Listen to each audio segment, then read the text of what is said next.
Buenos días y muchísimas gracias por estar hoy aquí con nosotros.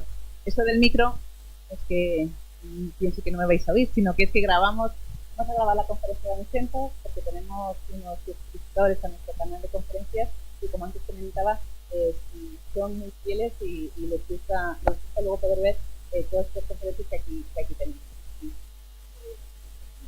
Bueno, como os decía, muchas gracias por estar aquí y de nuevo un año más estamos. Eh, el tiempo pasa muy rápido, parece que fue ayer, pero ha pasado un año y no solamente un año, sino que es la décima vez, el décimo año que nos encontramos aquí celebrando el premio Travis. No podemos estar más contentos, más agradecidos, más felices, porque una empresa como Travis cuente con esta escuela de caminos, que aunque somos pequeños, somos cosas innovadoras, nos gusta trabajar mucho con los alumnos de manera diferente como se hace en otro sitio, entonces que nosotros podamos contar con vosotros en este año es un día de esos que tenemos marcado rojo, especial, es un día especial para nuestra escuela. Este premio Travis aúna, pues quizás uno de los objetivos, por un lado, uno de los objetivos más importantes que tenemos en nuestra escuela, que es la formación de nuestros alumnos, y por otro lado, y lo cual nos viene muy bien en estos tiempos, recibir pues una aportación, una ayuda para que esas actividades docentes que hacemos con los alumnos podamos darlas a cabo.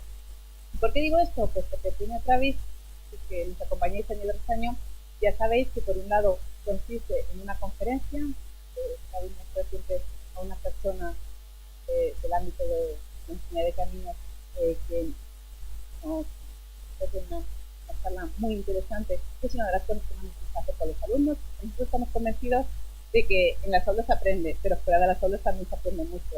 Y el de escuchar a profesionales que les pueda contar su experiencia, que nos transmitan su conocimiento, que lo compartan con nosotros, es lo mejor que nos puede pasar en esta escuela.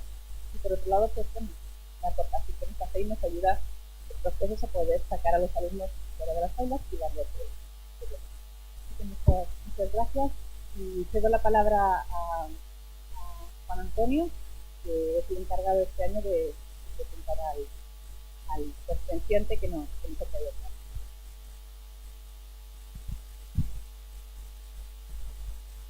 Bueno, muchas gracias, Ana. Muchas gracias también, Gaby, por mantener año tras año este impulso en la colaboración con la escuela.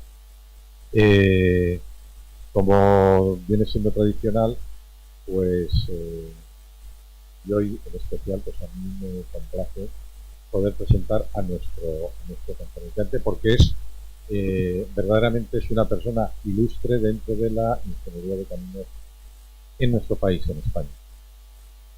Aniceto Zaragoza es doctor en Ingeniería de Caminos, Canales y Puertos y actualmente director general de Oficemen, que es la agrupación de fabricantes de cemento de nuestro país. Pero aparte de eso, tiene varias licenciaturas. Es licenciado en Ciencias Económicas y Empresariales, es también licenciado en Historia y es también licenciado en Ciencia Política y Administración. Y a todo esto añade su vertiente docente, porque es profesor titular en el Departamento de Transportes de la Escuela de Caminos de la Universidad Politécnica de Madrid. También tiene una amplia trayectoria profesional. Actualmente es también secretario general del Instituto Español del Cemento y de sus aplicaciones, de la Fundación Laboral del Cemento y del Medio Ambiente, presidente de la Plataforma Tecnológica Española del Hormigón, presidente del Comité de Transportes del Instituto de Ingeniería de España y fue nada más y nada menos que 17 años presidente de la Asociación Española de la Carretera también. Y también lo ha sido de la Federación Europea de Carreteras. Bueno, preside también otra serie de comités, es director de la Asociación Española de la Carretera y toda esta magnífica trayectoria profesional le ha valido a Aniceto para ser poseedor de la medalla de oro de la Asociación Española de la Carretera y también de la medalla al mérito profesional del Colegio de Ingenieros de Caminos Calópicos. Quiero decir con esto que estoy seguro que lo que hoy nos va a aportar una persona tan rica en conocimientos, pues estoy seguro que nos va a servir. Y además, el título de la conferencia es del todo sugerente. Solo se planifica el pasado. Yo por lo menos ardo en interés por escuchar. Así que, sin más preámbulo, creo que le cedemos la palabra en efecto que nos ilustre. Muchas gracias.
Si podemos poner la primera o esta dirección.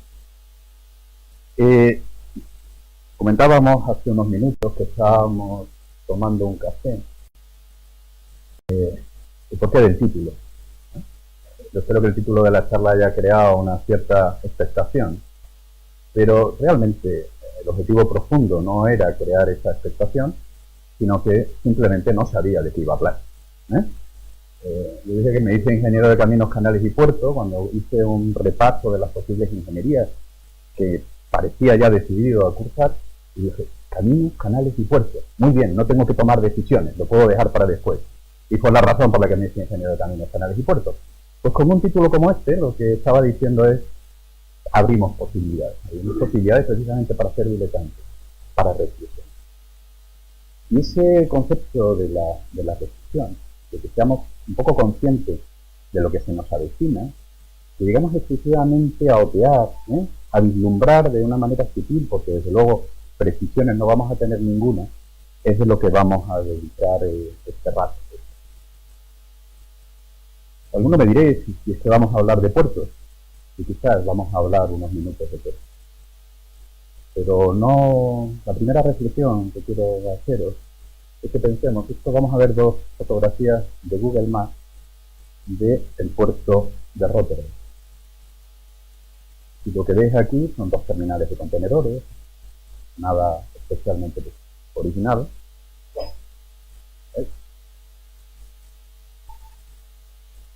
Vamos a ver.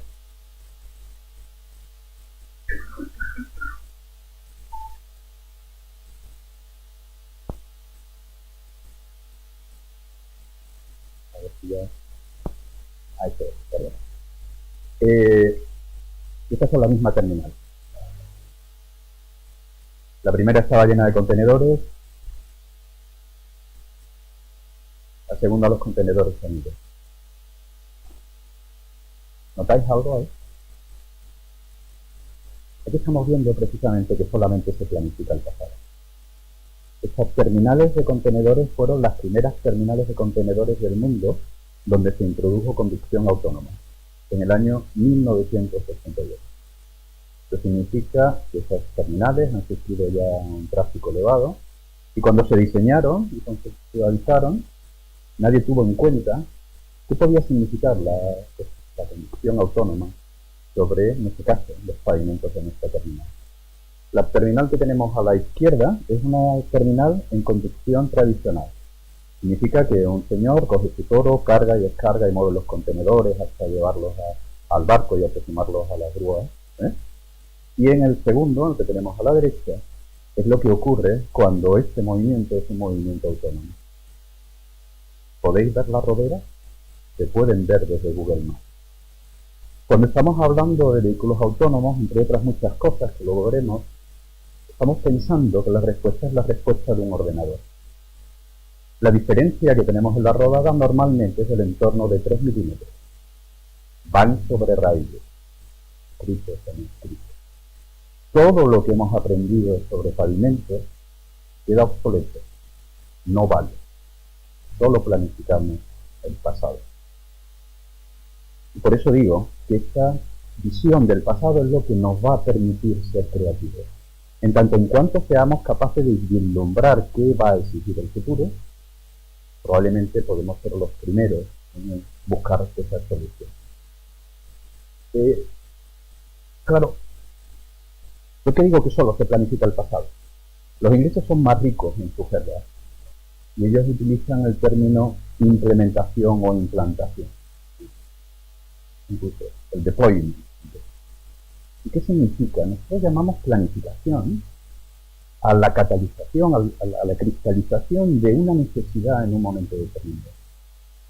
Se produce un cambio, ese cambio deriva en que hay una nueva necesidad, descubrimos que no podemos satisfacer esa necesidad en un segundo, de forma instantánea, necesitamos trenes de alta velocidad, no podemos construir 10.000 kilómetros de alta velocidad todos al mismo tiempo, y introducimos bajo criterios de prioridad, equilibrio territorial o cualquier otro, un procedimiento para el desarrollo. Y a eso denominamos planificación. Pero realmente lo que estamos hablando es de implementación. Ya la necesidad existía. Desde el punto de vista socioeconómico podemos tener niveles de maduración, pero la idea de que la necesidad y la solución están sobre la mesa se ha producido previamente. De hecho, este concepto de que nunca lo planificamos es que antes de que se produzca, digamos, en cuanto nos alejamos unos poquitos años, nunca encontramos ninguna referencia escrita. No vamos a encontrar planes de telefonía móvil antes de la existencia de la telefonía móvil. Los planes de telefonía móvil son ya directamente cuando eso ha cristalizado el experimentación. El proceso de construcción de líneas de alta velocidad o de necesidad no los vamos a encontrar 10 años antes. Ese concepto de planificación como anticipación no lo solemos. Claro, esto da lugar a consecuencias políticas, el que no planifiquemos, tiene muchísimos impactos desde el punto de vista político y de política de transporte. ¿Y por qué? Porque claro, los procesos de implementación o de implantación son procesos seguros, tanto cuanto sabemos cuál es una necesidad, son razonablemente definidos y son finitos, ¿no? Podemos discutir si son 10.000 kilómetros de línea de alta velocidad, 11.000, 9.000 o 7.200, pero estamos hablando dentro de un nivel de definición y de concreción razonable. Esto es lo que hace que desde el siglo XIX, desde que empieza nuestro Ministerio de Fomento hasta la actualidad, de manera indefectible, yo hice una colección de una docena, pero porque me cansé, convencido que si alguno hace el esfuerzo encontrará varias docenas de referencias de ministros que vienen a decir con este plan, de lo que queráis, de cualquier tipo de obra pública, diciendo cuál es el plan del futuro. Por eso, cuando ahora mismo vivimos un cierto desánimo, y tenemos razones para ello, en el sentido de que el mundo de la obra pública ya murió, ya se acabó, ¿sí? Muerto el pasado, está por nacer el futuro. Yo diría que ahora mismo tenemos un silencio atronador. Es el silencio atronador de los tsunamis. Yo vivo en una tierra de tsunamis. Sabéis que uno de los señales del tsunami es cuando se produce ese retroceso del mar, un silencio espectacular, viene la ola. ¿Vale? El silencio que nosotros tenemos en la obra pública actual es el silencio del tsunami. Bien, si me preguntáis qué día va a ser, no lo sé, no conozco la hora, ni el día, pero el tsunami se está generando, porque ha muerto el pasado y queda todo un futuro por delante. Y ese futuro tiene de todo lo que nosotros podamos querer. Es incierto, es indefinido, es cuasi infinito, ¿vale? Porque todas las cosas van a cambiar. Todos los paradigmas se van a poner en entredicho. He detectado media docena de paradigmas que están en entredicho, pero si hacéis una reflexión, seguro que encontráis unas cuantas de docenas más que van a estar en entredicho. Y por lo tanto, ese futuro incierto, esta incertidumbre está en el corazón mismo de la creatividad humana. Lo que viene, no os preocupéis por el pasado que ha muerto. No os preocupéis por él. Empezar a pensar qué podemos hacer desde el punto de vista del futuro. Claro, bueno, como digo,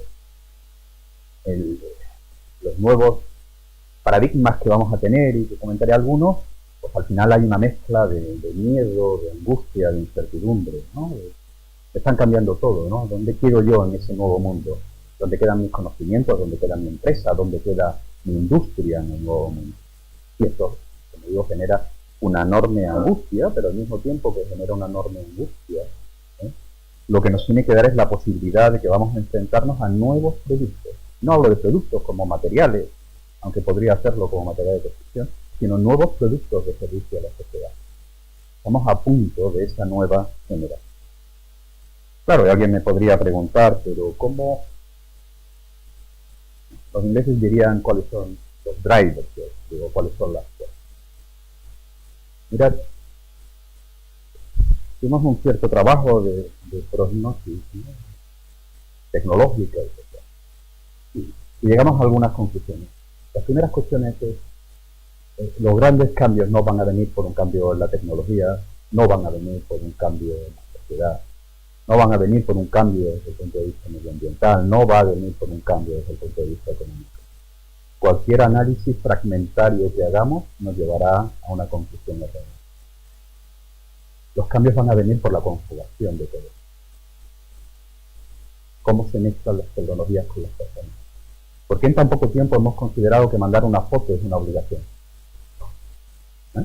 Yo recuerdo cuando hacíamos las primeras fotos, y primero era una ficción cara, uno elegía con mucho cuidado de aquellos positivados, cuando ya teníamos cuál era el que iba a imprimir, porque aquello tenía un coste, no se podía tratar a la ligera, lo metíamos en un álbum, algunos hacían diapositivas y se lo enseñaban a los familiares, pero no, ahora lo subimos a Instagram. Hemos cambiado, pero porque tenemos una tecnología que lo permite, pero por una sociedad que interacciona y vuelve a cambiar. Entonces uno de los errores más comunes desde el punto de vista de hacer perspectiva tecnológica es considerar que el resto de variables, que la sociedad va a ser la misma con el coche autónomo, que el medio ambiente va a ser el mismo, y que solamente estamos variando uno de los conceptos. Todos cambian. Por lo tanto, cuando uno hace ese análisis de combinaciones, que son millones de combinaciones, ya os doy un mensaje de ser pesimista o optimista. Los líderes del futuro, vosotros, no tenéis que obsesionaros con acertar. ¿Vale? Tomar la decisión acertada en esta situación de cambio de paradigma, yo diría que es casi imposible. Hay gente que le toca la primitiva, ¿vale? Pero los grandes líderes no se van a caracterizar por visualizar tan bien que aciertan a la primera. No. Se van a caracterizar por corregir rápido para adaptarse a la solución. ¿Vale? Cuanto más rápido uno progresa hacia la solución adecuada. Ahí podríamos hablar sobre un tema que nos llevaría otro buen rato, en el concepto del fracaso permanente, el fracaso coyuntural. Es muy difícil saber cuándo en una obra o en un concepto hemos fracasado coyunturalmente, quizás porque nos adelantamos unos años a la propuesta, a cuando estamos proponiendo algo que no tiene sentido y nunca va a volar. Pero tendríamos multitud de ejemplos en la vida de decisiones que eran fracasos coyunturales, pero eran buenas ideas y volvieron a nacer. Y esto no hay fórmula sencilla para saber cuál es el mejor. Por lo tanto, digo, no obsesionaros con acertar a la primera, por supuesto. Si podéis acertar a la primera, me alegraré muchísimo. Pero sobre todo, concentraros en manejar bien cuáles son las fuerzas para en un proceso de iteraciones nos acerquemos a la solución correcta. Las fuerzas del cambio. Mirad, cuando estamos antes teníamos un puerto, cuando vamos al mar, un nombre de mar, tenemos una tentación en fijarnos en las olas. Incluso en un mar en calma nos fijamos en las pequeñas olas. Y no vemos la marea. ¿De acuerdo? Podemos estar obsesionados con olas de medio metro, que hacen bonitas nuestras fotografías, las que subimos a Instagram, y sin embargo no vemos la carrera de marea Recuerdo en San Miguel son 12 metros de altura. Bien, yo quiero hablaros no de las olas, sino de qué elementos constituyen la marea, que van a estar ahí, porque, como digo, en este caso la ola viene y va, pero la marea tiene más consistencia. Entonces, algunas de las cuestiones que van a caracterizar nuestro mundo del transporte y donde van a estar los servicios, las obras que tenemos. El primero es un aumento ilimitado, no ilimitado, pero tremendo, tanto desde el punto de vista de la población como de la demanda global. Mirad, lo que estamos viviendo en esta época, y a pesar de los principios de desigualdad, es que estamos volviendo a la década de los años 20 del siglo XIX. El mundo alrededor de 1825, si recordáis el famoso índice de Gini, de disparidad en la distribución de la renta, entre los países más ricos o más pobres había una diferencia de 1 a 3. Incluso algunos opinan que no pasaba del 1 a 2,5. En el mundo actual la diferencia entre países ricos y pobres está en torno de 1 a 60. Bueno, pues lo que vamos a volver y estamos viviendo ya, y nada más que tenemos que poner el caso de China y el caso de India, es que vamos a volver a esas relaciones 1, 2,5 y 1, 3. Porque los países más pobres están subiendo rápido. ¿Y esto qué significa? Que significa que vamos a tener una sociedad de 7, 8 mil millones de personas con unos niveles de demanda similares a los nuestros. Vamos a tener gente que demanda, y cuando eso lo multiplicamos y ponemos esos niveles de demanda, lo que vamos a ver es que existe una concentración de demanda. Podéis verlo desde el punto de vista de viajes, de necesidades de movilidad, que va a ser extraordinario. ¿Vale? Y que eso está ahí, y que esa puerta es importante. Pero esta sociedad está viviendo además un proceso de automatización. Escuchaba hace unos días al presidente de Telefónica. Dentro de muy poco vamos a tener 50.000 millones de objetos conectados a Internet. 50.000 millones de objetos. ¿Vale? Los procesos de sensorización, ropa inteligente, zapato inteligente, no digo nada de los procesos fabriles. Luego vamos a tener una capacidad digital de construir un mundo digital extraordinario. Yo hace poco más de un año tuve la suerte de estar con el líder mundial en la predicción de Android, de actualización de Android, en japonés, y puedo deciros que quedé impresionado. Quedé impresionado por su charla, es un hombre joven y que contaba cosas apasionantes, pero quedé más impresionado cuando al terminar la charla apareció en la habitación un androide con su cara y su forma y nos invitó a que habláramos con él. Al androide hablaba japonés y en inglés en ese momento, no hablaba español, pues, nos preguntó de dónde era, le dije que era español, dije España, está Europa, sí, sur de Europa, y entonces empezamos a tener una conversación muy interesante. Y yo estaba encantado de la conversación. Pero ya no diré cuál fue mi cara de auténtica espanto cuando entra otro androide en la habitación y empiezan a hablar entre ellos. Y le dicen, mira, este es que viene de España. Ah, sí, es un país europeo, sí, del sur. Y entonces empezamos a ver que había un mundo de relaciones y se me explicaba cómo millones, cientos de millones de estos pueden hacernos la vida más sencilla. Y él no veía en Japón que determinados trabajos fueran a existir nunca más. Que desde el punto de vista que alguien que nos atiende en un supermercado, en una gasolinera, tal, vamos a tener todo un mundo digital, un mundo de automatización ahí al lado nuestro. Y luego hizo una charla absolutamente brillante sobre la diferencia que hay que esto parezca un ser humano o que sea un cuadrado, ¿vale? Y cómo hay una relación que se crea personal entre un androide y un ser humano que no se crea con un ordenador y algo. Pero bueno, podríamos hablar de ello, pero hay un mundo digital que va a estar ahí como un auténtico. Luego la concentración. Cuando hablábamos de cambio de paradigma, es muy, ya lo estamos viendo, si os fijáis y leéis los periódicos sin ganas de buscarlos, nuestras unidades de medidas ingenieriles están feneciendo, van a desaparecer. Nosotros solemos medir las cosas en toneladas, en kilómetros, de esos en millas. Y antes cuando queríamos decir, yo me refería, nuestra red de alta velocidad hablábamos de 10.000 kilómetros, 5.000, 7.000, en nuestra expectativa, como si dijéramos algo. No, nuestras obras nuevas no se pueden medir en kilómetros. No se pueden medir en hectáreas. ¿Por qué? porque todo se va a concentrar. La creación de megaciudades es un proceso imparable. Y la resolución de nuestros problemas se va a concentrar básicamente en ese mundo mega, donde las obras valen decenas de miles de millones de euros, pero desde un punto de vista de extensión no nos dicen nada, porque el aeropuerto grande cuesta 6.000, 10.000 millones de euros. La nueva conexión de Londres vale 12.000 millones de euros. Si uno lo mide en kilómetros, no dice nada. Yo recuerdo cuando empezamos el Plan Nacional de Carreteras, ¿no? Y cuando veíamos, y si os vais a ver el principio del plan de autovías, había una broma que corría por allí, que autovía, dice de aquella carretera desdoblada que vale 100 millones de pesetas al kilómetro. Ese presupuesto era exactamente 100 millones de pesetas al kilómetro, y con eso ir a ver qué es lo que se podía hacer, ¿no? Evidentemente luego a veces las cosas, los zapatos y los pies no encajan correctamente, pero se corta algún dedo gordo y ya lo hace, ¿no? Bien, de ese concepto de 100 millones de pesetas de kilómetros, 600.000 euros kilómetros, ¿verdad? Que hay que utilizar inflación, pasamos muy rápidamente a los 2 millones de euros kilómetros, pasamos a obras de 12 millones de euros kilómetros, alguna singular 40, cuando llegamos a la M30 en Madrid ya nos vamos a cientos de millones de euros el kilómetro. Pero es que cuando nos vamos a la Kuala de Tokio hablamos de 3.000 millones de euros el kilómetro. ¿Qué significa? Simplemente que nuestra unidad de medida no nos dice nada.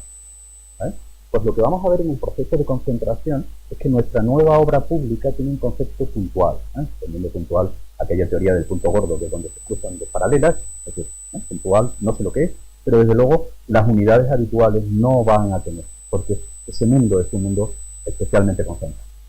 Yo hoy hago un gap publicitario, como persona del cemento y del hormigón. Me siento confortable con esta fuerza, ¿vale? Porque si uno conceptualiza qué hace el hormigón, ¿qué hace el hormigón? Muchas cosas, de agua, cara, de calidad, muchas cosas. Pero básicamente, su característica radical es multiplicar el suelo. ¿Vale? Nosotros somos un multiplicador de suelo. Yo tengo un suelo, 1 metro cuadrado de terreno, y este producto lo que hace es multiplicarlo por 6, por 12, por 45, por ciento. Luego, en un sitio donde lo que tenemos es que no hay suelo, porque la concentración va a generar que no hay suelo, pues yo tengo la solución, yo puedo multiplicarlo. Y por lo tanto, veo un mundo donde habrá hormigones. No sé cómo serán, pero habrá.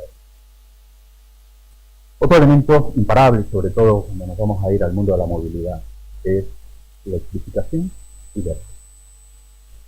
¿Vale? Cuando uno ve, si uno echa un vistazo a las grandes compañías petroleras del mundo, prácticamente quitando a nuestros amigos de Oriente Medio, ya en su discurso, en su presentación, se venden como empresas energéticas. Ya no dicen petroleras energéticas. ¿Por qué? Porque evidentemente van a jugar un papel energético, no desaparecen. Pero el mundo del petróleo va a tener, probablemente en el mundo químico, va a tener una vida limitada o razonablemente limitada. Pero desde el punto de vista de los combustibles, su final está razonablemente cerca. Y lo que vamos a ver es electrificación. Todo va a estar alrededor de la electricidad. Y esto va a generar, desde el punto de vista de la ingeniería civil, extraordinarias redes. Pero yo le pongo algo más, porque es una electrificación verde. No simplemente es que vamos a pasar de combustibles a electricidad, sino que esa electricidad tiene que ser 100% renovable. Y esa discusión ya está. Y eso ya está en la agenda y esto ya se va a producir antes del año 2050. ¿Vale? Con lo cual, estamos viendo que el concepto de todo alrededor de la electricidad, veremos que tiene grandes impactos en nuestro sistema de transporte. Otros elementos son la sostenibilidad ambiental, o si queréis, yo lo había puesto yo el título por no ser muy largo, la sensibilidad ambiental. Porque sostenibilidad ambiental es una cierta contradicción. Sostenibilidad tiene que incluir los conceptos económicos, los conceptos sociales, además del aspecto medioambiental, pero hay una reducción, no es muy admisible en el mundo universitario, de entender sostenibilidad exclusivamente como su componente ambiental. Bueno, esto que para nosotros, hablando con muchísimas empresas, era algo que había que colocar en la agenda, porque si no lo colocabas no era real, ha dejado de ser un elemento de la agenda para ser un elemento de estrategia. Yo hace unos meses tuve la suerte que me invitó el presidente mundial de DHL a su comedor, tuvimos una reunión y nos explicó su programa de lucha contra el cambio climático. Y me hizo mucha gracia por la transparencia con la que hablaba un presidente de compañía mundial tan grande como DHL, la que decía, mira, es que a mí lo que diga la señora Merkel me da igual. Me da igual. Yo he decidido que en nuestra compañía se va a reducir su huella de carbono un 80% de aquí al año 2030. Y aunque digan que solo hay que hacerlo un 40%, es que yo lo voy a hacer un 80% porque creo que hay que hacerlo. Por lo cual llegó a conclusiones muy paradójicas, porque dijo, voy a tener que hacerlo todo electrificado, transporte electrificado o humanizado. Y ha hecho una nueva serie de bicicletas que a los que les guste el ciclismo va a encontrar unas bicicletas extraordinarias. Pero desde el punto de vista eléctrico, dijo, todas las flotas de reparto tienen que ser vehículos eléctricos. Y lógicamente, como buen alemán, pues se puede hablar con BMW, con Volkswagen, con todos los grupos grandes alemanes. Y le dijeron, mira, necesito un vehículo eléctrico que haga esto y que no puede costar más que la furgoneta vulgar y corriente que tengo yo. A lo cual las compañías le dijeron que eso era imposible. Y dijeron, bueno, pues si es imposible, entonces lo voy a hacer yo. Con todo un equipo, la compañía que tiene 250.000 empleados ya puede montar equipos, y ya vamos a hablar con 2 universidades y vamos a sacar nuestros propios productos. Y entonces inventaron y sacaron vehículos de reparto eléctrico. Eran curiosos porque no tenían casi asientos, no sé si habían utilizado bancos de iglesia, el vehículo no tenía absolutamente ningún tipo de lujo y hacía 80 kilómetros de autonomía. Decía, claro, pero es que nuestras furgonetas hacen 40 kilómetros al día. Pero si tiene 80 kilómetros de autonomía, tiene el doble de los requisitos. No tiene ningún lujo, pero es que no pienso hacer nada con eso. Y entonces decidieron empezar a fabricar sus propios vehículos eléctricos que habían rechazado las otras compañías.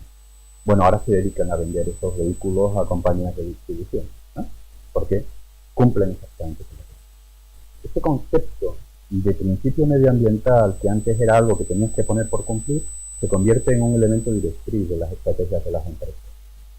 Y esto es relevante porque cuando la maquinaria privada de grandes grupos se pone en marcha, te puedo asegurar que esto es más poderoso que la reglamentación. En la COP de Berlín, bueno, de CIVI que se hacía teóricamente se tenía que hacer en Berlín, pero se hizo en Bonn, este año, el señor Trump dijo que Estados Unidos no iba a estar presente. Y aquello fue como el viejo chiste de las novias, ¿no? La que tú no quieras a mí. Y rápidamente el señor Bloomberg dijo, no hay ningún problema que el señor Trump no ponga el pabellón de Estados Unidos, ya lo pongo yo. Y llamó a sus amigos y el pabellón más grande que había en la cumbre era el de Estados Unidos, pagados por empresas de Estados Unidos que querían estar ahí, aunque su presidente estaba completamente en contra. O hay toda una dinámica que tenemos que interiorizar como propio y que va a afectar mucho. Mirad, esto dice que el 76% de la gente opina que los temas de ecología y medio ambiente son relevantes, que son mucho o bastante interesantes e importantes. Luego tenemos que pensar que estamos trabajando en una sociedad que está girando, que por lo tanto nuestra actitud tiene que ser. El tema de cambio climático, esto es un más para nosotros, es una obligación. Pensad que ahora mismo, con las contribuciones que han hecho todos los países firmantes a la cumbre de París, hoy tenemos un incremento de la temperatura previsto de 3,3 grados. Y el consenso político es que tiene que estar por debajo de 2 grados, y el consenso técnico es que tiene que estar más bien cercano a 1,5 grados. Si todo lo que los países piensan hacer nos llevan a 3,3 grados, bajar de ese 3,3 grados a 1,5 va a significar sobre vosotros una presión y una oportunidad absolutamente extraordinaria, porque tenemos que rediseñar todo nuestro sistema de transporte.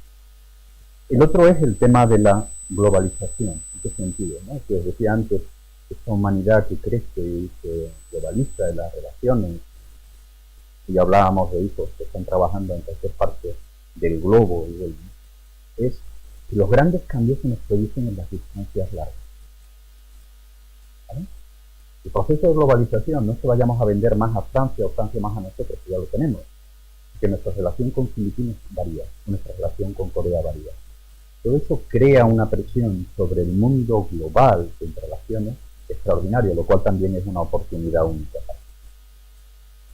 Bien, cuando vemos esas fuerzas del cambio, esas fuerzas que si oteáis y vislumbráis bien, os van a decir hacia dónde va a ir el mundo del transporte, por ejemplo. Pues yo digo aquí que hay 4 o 5 las consecuencias, ¿no?, de lo que hay de esas fuerzas. Van a ser, lo primero es la movilidad autónoma. El concepto de movilidad autónoma no es discutible. Y además nosotros lo tenemos muy focalizado en el mundo de la carretera. Pero la movilidad autónoma se va a llevar a todos los modos de transporte, ¿vale? Dentro de muy pocos meses, luego veremos un ejemplo, tenemos un barco autónomo ya funcionando en los países del norte. Y dentro de pocos años tendremos una auténtica flota de barcos autónomos. El caso Portacontenedores. Tendremos un tema de incremento de la movilidad lejana va a seguir creciendo, ¿no?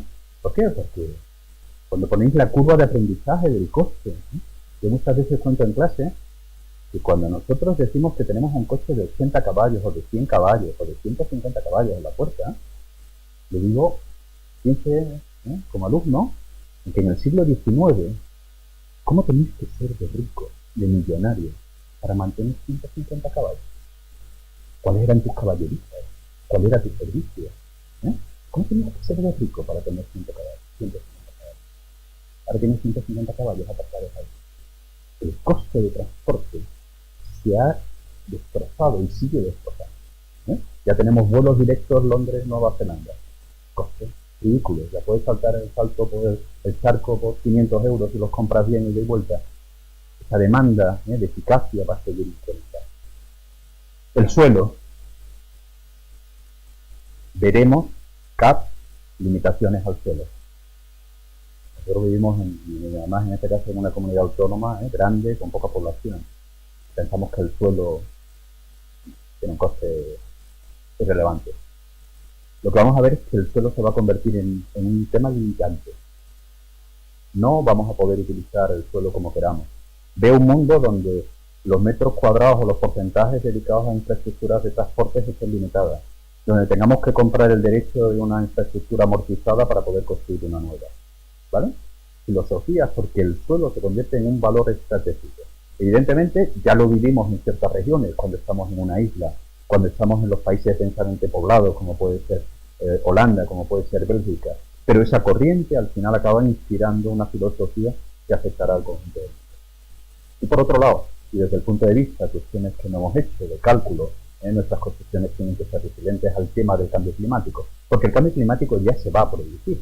Lo único que estamos diciendo es amortiguar sus consecuencias a largo plazo, pero a medio plazo ya están aquí, ¿viste? Ya se nota. Y eso significa que también todas nuestras infraestructuras tendrán que tener ese enfoque.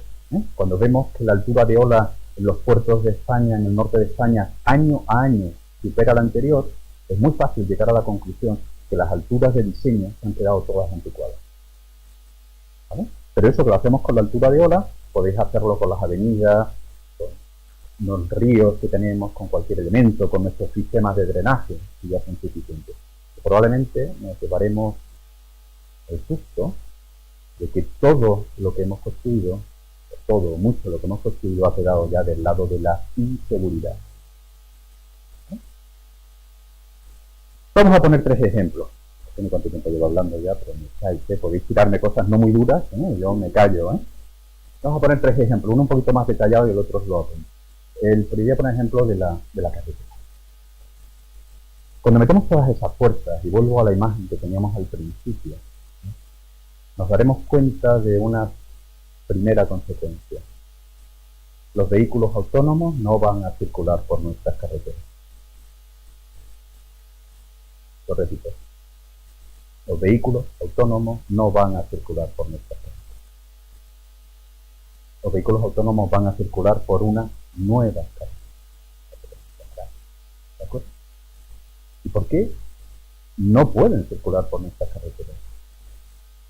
Que no pueden, bueno, podrá circular uno, pero pueden circular 30 millones de vehículos en nuestras carreteras.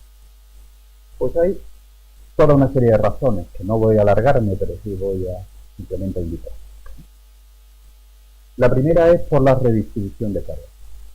Cuando vosotros cogéis la distribución laplaciana de ejes de cargas en el eje transversal, ese señor te conduce un poco a la derecha, ese señor te conduce un poco a la izquierda, esa diferencia de ejes en vehículos, hace que todo nuestro sistema de diseño de pavimentos está previsto para que tengamos una cierta distribución. Se acabó la distribución. Conduce un ordenador.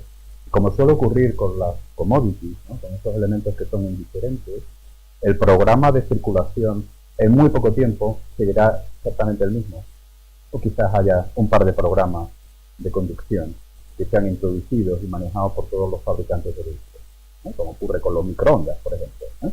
Solo hay 2 o 3 fabricantes de microondas en el mundo, aunque luego hay cientos de empresas que te lo empaquetan y le ponen los botoncitos de colores o de la forma que sea más atractiva para venderlo. Pues de lo mismo nos va a ocurrir aquí. Todos los vehículos van por la misma senda. Esto significa un nivel de exigencia sobre nuestros pavimentos extraordinarios. Bueno, para empezar significa que una buena parte del pavimento no sirve para nada, porque solo en situaciones de emergencia, como actualmente utilizamos los arcenes, van a ser utilizados. Pero sin embargo, la parte que va a ser utilizada va a ser aniquilada. Y ya veremos que es doblemente aniquilada, ¿eh? Porque vamos a acabar colocando vías allí dentro, pero el estrés, ¿no?, la tensión que se va a producir en nuestros pavimentos. La segunda tema es la electrificación. Hemos dicho que los vehículos tienen que ser eléctricos. Uno tiene la tentación de irse a ver los Smart o los coches. Olvidaros de los coches, ¿vale? Los coches no son ningún problema. El problema son los vehículos pesados. Cuando nosotros queremos tener una carretera libre de emisiones de gases, libre de efecto de cambio climático, tenemos que ir a los camiones y a los vehículos comerciales, que son más del 50% de las emisiones. Y los camiones no se pueden enchufar bien, ¿vale? Hay una ley exponencial que significa que los camiones necesitamos multiplicar por 4 la capacidad de las baterías. Y cuando nuestros camiones queremos que vayan llevando lo que sea a Stuttgart y luego vuelvan, no podemos imaginar nuestros camiones parados 24 horas de carga, ¿vale? Si llegáis a la conclusión de que no podéis llevar, tenemos que estar hablando de electrificación distribuida. Los coches tienen que cargar en marcha, los vehículos tienen que cargar en marcha, ¿eh? Pero estamos en un proyecto en hormigón, pero por carga por inducción. Al final vamos a inventar el escalete, ¿eh?, sin escobillas, ¿eh?, porque lo vamos a hacer por inducción, pero vamos a pasar muy buenos ratos con el escalete, porque va a ser lo mismo, vamos por vía y vamos tomando electricidad de manera continuada y distribuida. Luego ya tenemos que ir pensando que esa carretera que nosotros hacíamos, y que era básicamente un elemento de materiales muertos, va a ser una carretera, un elemento de materiales vivos, ¿eh? Y en este caso porque tiene que suministrar energía en directo a los vehículos que circulan por ella, ¿eh?, que tendrán disparadores y lo vamos a hacer. Hay varios proyectos en el mundo. Hay un proyecto en Corea, tenemos un proyecto en Bélgica y queremos tener un proyecto dentro muy poquito en nuestro país. El siguiente es conducción cooperativa. Los vehículos conducen entre ellos, hablan. Lo de hablar de los vehículos y el que delante diga freno y yo freno, y ojo que aquí estoy deslizando y te lo cuento, no es que sea bueno desde el punto de vista de lo que significa cooperación, no significa que tengamos una red de comunicaciones extraordinaria dentro de nuestras vías, sino algo mucho más serio. ¿Vale? Lo que esto va a significar desde el punto de vista de tensión a las administraciones públicas es indescriptible. Yo recuerdo cuando los mapas de IRI se guardaban en cajón con llaves, ¿vale? Porque podía ser un objeto peligroso. Está en la nube. Millones de vehículos nos van a estar tomando datos sobre el estado de nuestra vía y colocándolo en la nube para que todos los vehículos se aprovechen. Pero no solo para que los vehículos se aprovechen, para que lo lean los periodistas, para que lo lea la otra compañía, para que lo lea quien sea. Bueno, esto ya me llegó también dentro del cambio de paradigma, llegué a una conclusión. Todas las carreteras del país o del mundo serán concesionadas. No digo de peajes, digo concesionadas. Habrá que colocar algún cortafuegos entre la administración pública, entre el ministro, y los usuarios enfadados, Entonces ponemos a una empresa, le pagamos por sufrir y ya está, Pero va a ser un cambio radical. El siguiente es un cambio fundamental, ya lo estamos viviendo, de la responsabilidad en la accidentalidad. El que sufre el accidente es el coche. El fabricante de vehículos es el culpable. Tesla, lo que vemos, ya el usuario no tiene responsabilidad, es un coche autónomo, él no toma decisiones. Luego el fabricante de vehículos con toda su cascada de proveedores son los responsables. Vale, esto alguien puede decir que bien, ¿no? O sea, Tesla, bueno, para empezar rompe, destroza nuestro sistema de seguros, ¿vale? Porque nosotros pensábamos que una persona fallecida en un accidente podía costar 300.000 euros y que esto era un valor convenido, ¿no? Si me mata Mercedes, ya sabéis, ya le tengo puesto por escrito a mis herederos que por debajo de 300 millones no negocio, ¿vale? Tiene que pagar, ¿de acuerdo? Es decir, los niveles de responsabilidad que le vamos a pedir a una compañía y a una compañía líder de otro orden de magnitud que le podemos pedir al vecino que tuvo una mala tarde y me pisoteó. Pero claro, este cambio de responsabilidad pone en tensión todo el sistema de explotación, porque el vehículo decide la velocidad. Imagináis que tenemos un pavimento en mal estado, Madrid, Barcelona, y todos los camiones de Mercedes Truck y de Volvo y Scania deciden que en ese estado de la vía 40 kilómetros por hora es la velocidad adecuada, porque van a pagar ellos. Luego, la tensión, porque ahí no va a decidir nadie. Simplemente esta vía no más da de 40. Yo, que tengo que pagar, no voy a ser dispuesto a pagar. Luego, el estrés sobre las condiciones superficiales de la vía va a ser de otro orden de magnitud. Porque el sistema de transporte se nos caerá y no le podemos pedir que tomen riesgo. Mira, el otro día estábamos viendo un caso en Singapur de un coche autónomo haciendo una prueba. El coche autónomo llegaba por un ramal de entrada a la autopista. Se paró. Claro, tenía que meter el morro. Si no metía el morro, no entraba. Y claro, el ordenador no podía asumir ese riesgo. Y se paró. Paró el ordenador, el ordenador le dijo al fulano que iba controlando la prueba que hiciera lo que quisiera. Que él no se movía. ¿Vale? Porque no podemos pedirles a un ordenador con la responsabilidad de la compañía que tiene riesgo. Ya veremos cómo resolvemos la incorporación de vehículos autónomos a una autopista donde circulan vehículos no autónomos. Ya veremos cómo lo resolvemos.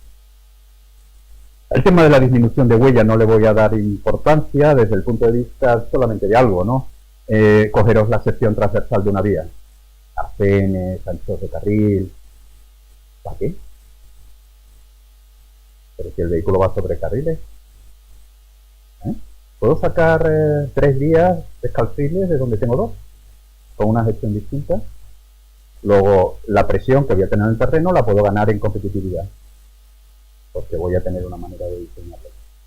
Y bueno, desde luego, las cuestiones de explotación frente a construcción de zonas. Estoy alargando muchísimo. Pero eso significa que estoy deleitándome, que estoy a gusto. Efectos previsibles de las cargas, eso mismo que veíamos en la fotografía de Google Maps, esto está medido, los efectos que hay previstos. Efectos reales, mirad, este es el Turca de Castellón, el primer tramo que se hizo. Conducción autónoma de aquel nivel 1 en el país. Podemos plantar patatas, si os fijáis bien en la rodera. ¿Por qué? Porque simplemente es que van por el mismo sitio. Luego tendremos que pensar pavimentos de otra manera. Temas de captación. Medidas de inducción. Ya tenemos 2 pruebas en el país de recarga en inducción. Una en Madrid, que tenemos, pero simplemente en terminales de autobuses, pero en Málaga se hizo un tramo de unos 500 metros por inducción. Los alemanes han adoptado esa decisión peregrina de colocar catenarias y adopción, pero lo han hecho en unos cuantos kilómetros. Pero veremos dentro de muy poco los proyectos de inducción funcionando en el país. Es una forma muy, te digo, eficaz, útil, tiene ventajas de todo tipo. La conducción cooperativa nos va a hacer que nuestras carreteras tienen que ser redundantes. Si os vais al accidente de Tesla, el famoso accidente de Tesla, es que yo no voy a colocar, nadie lo hace en un aeropuerto, en un avión. Nadie pone todo el 100% de seguridad en un sensor, en una cámara que puede fallar, que se puede ensuciar o que puede haber un error. La vía tiene que estar llena de sistemas redundantes que solamente funcionan para confirmar, para saber que estamos dentro del límite de la calzada, que estamos funcionando. Y esto significa que nuestras vías estarán llenas de sitios practicables y de redes practicables que tendremos. Sobre el tema de, digamos, de infraestructura, que cuando hacemos prospectiva, pensar en los túneles. ¿No tengo aquí ningún túnel? No, no tengo. Habéis hecho diseño de túneles. El túnel está preparado porque tenemos que tener calidad del aire razonable. Alguien se tiene que bajar de un coche en un túnel, respirar y no morir como el pajarito de las minas, el canario de la mina. Pero si la conducción es eléctrica, ¿para qué necesito el sobreaviso de trabajo en un túnel? Puede tener un túnel mínimo, una serie de tubos estrictos uno al lado de otro donde tú quepas de pie. Porque dentro ya no tengo problemas de calidad del aire, porque toda la conducción es eléctrica. Mis costes de construcción de túnel se pueden dividir por 3, por 4. Habrá momentos en que construir en la ciudad en túnel sea más barato que en superficie. Porque el coste del suelo será mucho o imposible de gestionar, mientras que construir por abajo sea sencillo. Luego hay cosas de nuestros paradigmas que nos van a ir cambiando todos en este contexto de este aspecto. Por supuesto, quería colocar 2 ejemplos y con esto termino, que no voy a desarrollar, ¿vale? Pero simplemente deciros que esto que estamos diciendo para carreteras, podéis haceros vuestra reflexión para aquel campo de actividad que más os atraiga, para que queráis. Y veréis cómo el cambio de paradigma, con esas fuerzas que hablábamos antes, se sigue produciendo. Este es un ejemplo que desarrolla Endesa en la isla de La Palma, de un 100% de un programa de gestión de agua y electricidad renovable. He llegado a la conclusión, si yo tengo energía verde que tiene un coste marginal cero, como tiene la fotovoltaica o como tiene la eólica, yo puedo utilizar, cuando yo no tengo uso energético, por ejemplo, por la noche, toda esa energía gratuita para bombear agua, como se hace en el caso de este proyecto del hierro. Bombeo, lo llevo arriba a un depósito arriba en una zona elevada de la isla y me dedico a turbinar agua durante la tarde o durante mediodía cuando yo estoy teniendo demanda. Y esto lo vuelvo a utilizar por la tarde, por la noche lo vuelvo a subir. Luego resulta que cuestiones que antes eran imprevisibles son imposibles. Nosotros no podíamos pensar en temas de trasvases por los costes energéticos, ¿vale? No podemos pasar en trasvases que vayan contra la ley de la gravedad porque el coste energético era muy elevado. ¿Qué va a ocurrir con una energía gratuita y no ilimitada, pero sí muy abundante? Hoy en día tenemos capacidad en España por 110.000 megavatios hora, ¿eh? Y sin embargo estamos utilizando en los momentos puntas 40.000. Y eso va a seguir creciendo. Luego, si damos un uso alternativo a esa energía que hoy desperdiciamos o que podemos llegar a desperdiciar, nos puede dar una visión diferente de construir nuestras redes. Y el último que quería quitar es este barco eléctrico y autónomo que se llama Yara Bickerman, y que va a estar funcionando dentro de unos meses, este mismo año 2018, y que se va a dedicar a hacer una ruta por el Mar del Norte y que está manejando un número limitado de contenedores. Llegaba a tener 40 y tantos o 50 contenedores, pero que se dedica al short shipping en la zona y que tiene un funcionamiento completamente autónomo, ningún sin otra. Bueno, mi pregunta aquí, que no ni he hecho el análisis para responderla, pero lo dejo abierto, es barco eléctrico, son autónomos y eléctricos, por supuesto, las dos cosas van conjugadas, inventaremos una palabra que significa autónomo y eléctrico, porque son dos fenómenos paralelos. ¿Cómo serán los nuevos puertos? Imaginaros ese coche que no se atrevía a entrar en la autopista. ¿Cómo serán nuestras bocanas para un barco autónomo? Y este barco que no entra aquí, no cumple mi ratio de seguridad, ¿no? Bueno, nos da toda una oportunidad para imaginar cómo es ese nuevo. Mi conclusión es lo mismo que empezaba diciendo. Solo se planifica el pasado. El futuro se acerca lo más callado que puede, sigilosamente. Y el objetivo es evidente, que no nos veamos, nos sorprenda. Mi apuesta está clara, que es el silencio que vemos ahora, es el silencio del tsunami. Yo estaría encantado de estar sentado a ese lado del auditorio, porque vais a descubrir un mundo nuevo y apasionante. La única duda que tengo es el cuándo, ¿vale? No lo sé, pero desde luego no anda lejano.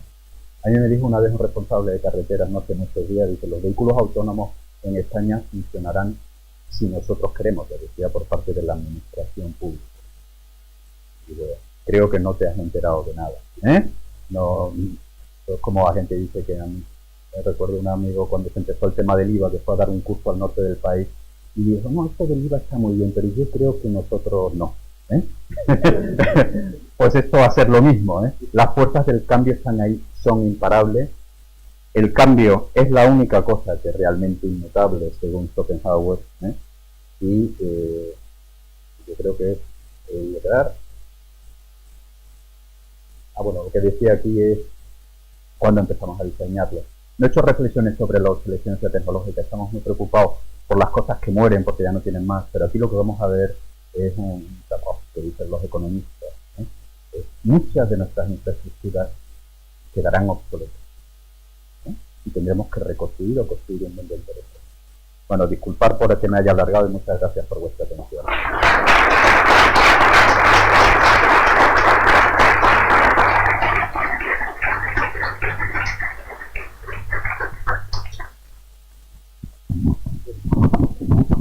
Continuamos.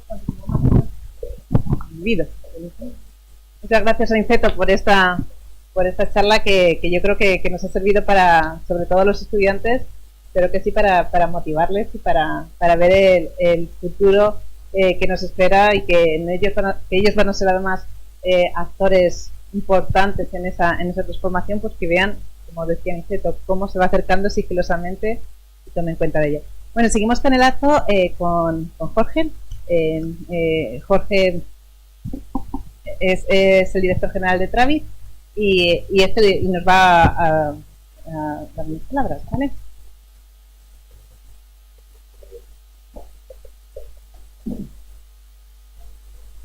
Perdón. Lo llevo de regalo.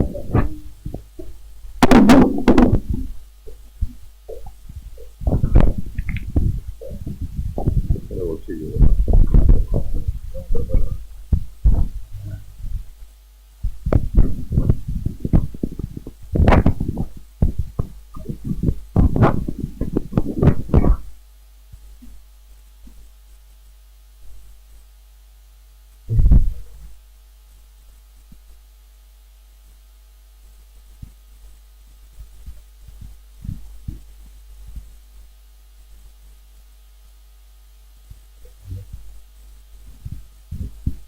Muchas gracias, Ana, y buenos días a todos.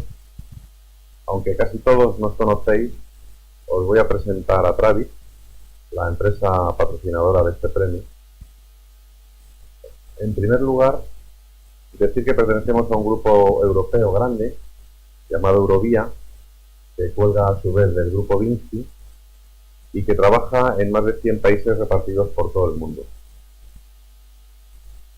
Esto nos confiere un importante apoyo técnico y un buen respaldo económico que nos permite aguantar situaciones económicas difíciles como la que se ha estado viviendo en España en los últimos tiempos.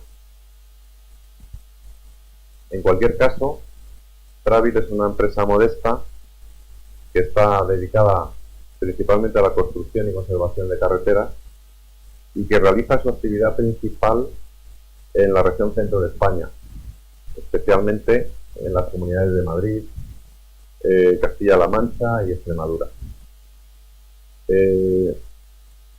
La antigüedad es de más de medio siglo, concretamente la empresa nació en el año 1963. Un dato curioso es que en estos 55 años de existencia, Travis ha fabricado y extendido más de 24 millones de toneladas de aglomerado, y eso es mucho. Equivale a pavimentar unos 40.000 kilómetros de carretera, que es igual a la longitud necesaria para dar la vuelta a la Tierra aproximadamente. O, por sacar otro dato curioso, a la superficie de pavimentar nada menos que 25.000 campos de fútbol como este tan bonito de ahí, el Wanda.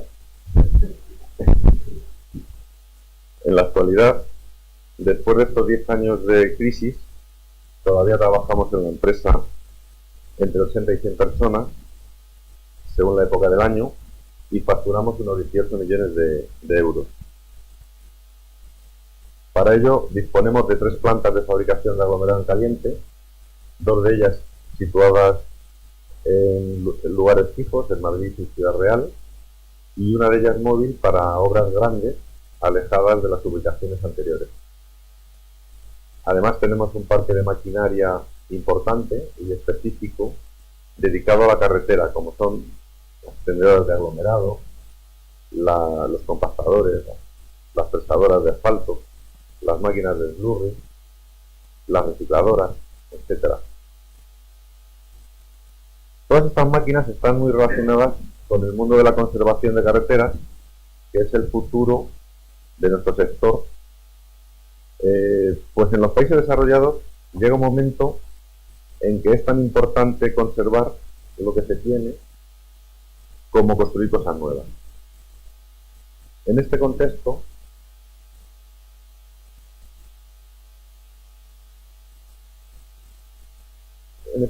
Travit ha querido contribuir con este premio de conservación de infraestructuras a motivar a los alumnos de la asignatura de planificación y gestión integral de la obra pública para que profundicen en este campo de trabajo tan interesante para nuestra sociedad. Muchas gracias a los profesores de la asignatura, particularmente a Inmaculada y a Juan Antonio, y a un ex profesor, a Vicente Romero, al catedrática de la misma, don José María Menéndez, y a la directora de la escuela, Ana Rivas, por permitirnos colaborar en este objetivo común. Muchas gracias también a nuestro invitado, Aniceto Zaragoza, por acompañarnos en este evento. Y muchas gracias también a los alumnos por el esfuerzo que habéis realizado, especialmente a David López, el alumno que ha obtenido este 10º premio Travit de Conservación e Infraestructuras de la Escuela de Caminos de Ciudad Real. Enhorabuena y muchas felicidades.